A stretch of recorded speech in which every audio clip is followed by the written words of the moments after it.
speak to last night. We have Brian Hammons with James M. Brown Builders, and we see with all the thousands of people that have been displaced in our area that their homes are going to need work, be it drywall, be it flooring. And one of the things that I know you are an expert at, Brian, is local folks. Yes, that is right. Now, I know this is a sad thing to say, but when it comes to disasters, you'll see a lot of people. Gary was calling them disaster carpetbaggers last night, fly by night companies that come in to make a quick buck. In instances like this, I've got to think that it's most important to do business with your friends and neighbors. Exactly. Just like I said last night, it's a flood and what we're going through right now is really, it's a hailstorm and all that is, a lot different. But you're always going to have people that chase stuff like this. They're going to come in, promise you a bunch of stuff, get your money, get a deposit, and then you never see them again. The one thing that I can stress to everybody: contact your local home builders association. We have one right here in Shreveport, right over on 70th Street. Use somebody that's licensed, use somebody that's insured, and use the local people here in town. There's plenty of builders, everybody here in town that do all that. They're not going anywhere. This is their roots. Use them here in town because you know how to get in touch with them.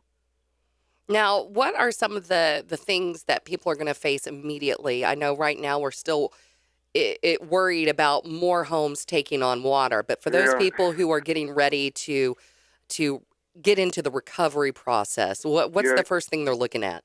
Well, we they just had another update with Sheriff Whittington. It wasn't the news that we wanted to hear that. They're predicting another 2 inches of rain today. Red sheet's still rising. But, once it's over and it's safe to get back in your house, if you do take on flood waters, the first thing you want to do when the waters recede, you want to get the rest of the water out of your house. Pull the carpet up, cut the sheetrock out that's infected, start letting your house dry out. That is the main thing. That the first step of the process to recovering is to get your house dry again and then go from there. Now, what are the chances of structural damage? Um, I'm not an engineer by any means. The you just don't really know until everything dries and everything like that. You really won't know what kind of structural problems, if any, that you'll have. Everything is built a whole lot different nowadays with the way that we build slabs, that we build houses, and everything like that.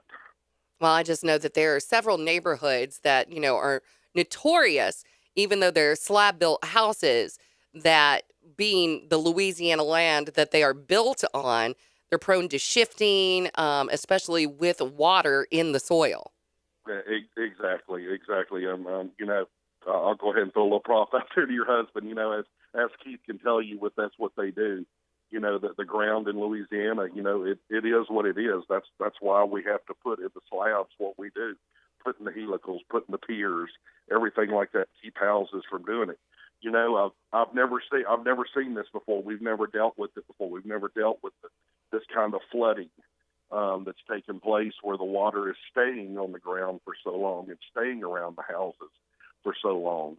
Now, And it's just something that we're all going to have to work together and figure out the best way to deal with it once it's all over with. now I know that you are a general contractor, and we've talked about drying out your home and pulling up any flooring that has, been affected, removing any drywall. But, let's talk about electrical.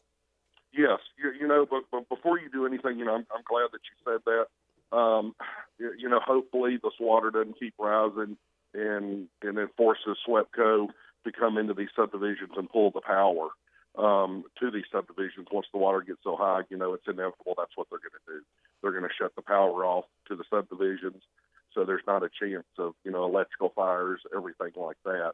But that's the main thing you want to do if your house does get watered. You want to get a licensed electrician out there, let them check everything, everything before you start doing anything in that house to make sure it is safe for you to do that. Now, we've talked about, contracting and getting people through the Home Builders Association. Are you able to get specialty contractors like electricians through that and get recommendations? Exactly. Yes. Through the Home Builders Association, you can find everything. flooring companies, electricians, plumbers, builders, remodelers, you name it, roofers, everybody there. If they're a member of the HVA, they are a reputable company. They're licensed, they're insured. That is all the main keys that you want to look for when you start the process. If you do have some major damage in your house. Now, we just got this in that parts of Barron Road in southwest Caddo Parish are still closed by flooding.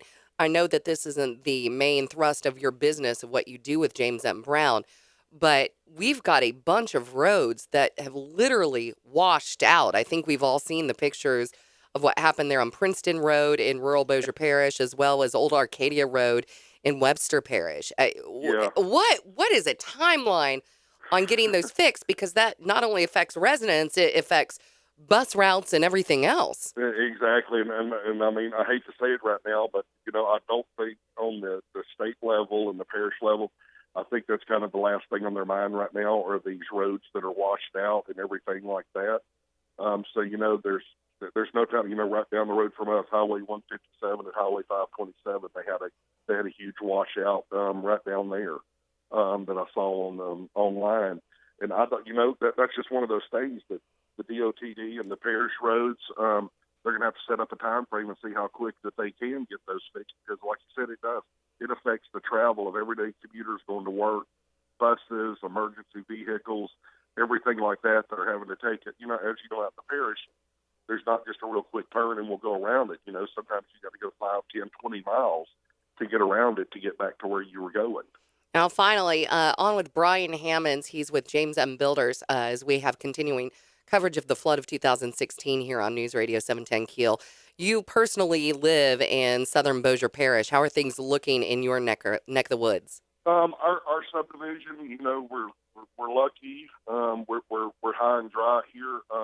Golden Meadows subdivision, which is just right down a mile, less than a mile from our house. We were there till late last night, me and my wife visiting with some of the neighbors, and some streets are drying up. There's still parts of the subdivision. I took a guy home last night that was going to walk about 2 miles to get to his house, and I finally made it to his house. But no, I drive a pretty big truck, and the water was coming up to the bottom of my door. Wow. And he finally got out and walked, and when I could see, the water was right up to the middle of his chest when he was walking down the road, getting to his house. So there's still 5, 6 foot of water in some places in the subdivision. Well, bless you for helping out your neighbors. That is a big deal. And we want to thank you for taking the time with us yet again. And hopefully we'll be able to reach out to you a little bit later today as we Yep. continue with coverage of the flood of 2016. Feel free to call. Thank you, Aaron. Appreciate you. Brian Hammons with James M. Brown Builders. Greg Adams, new to this area. And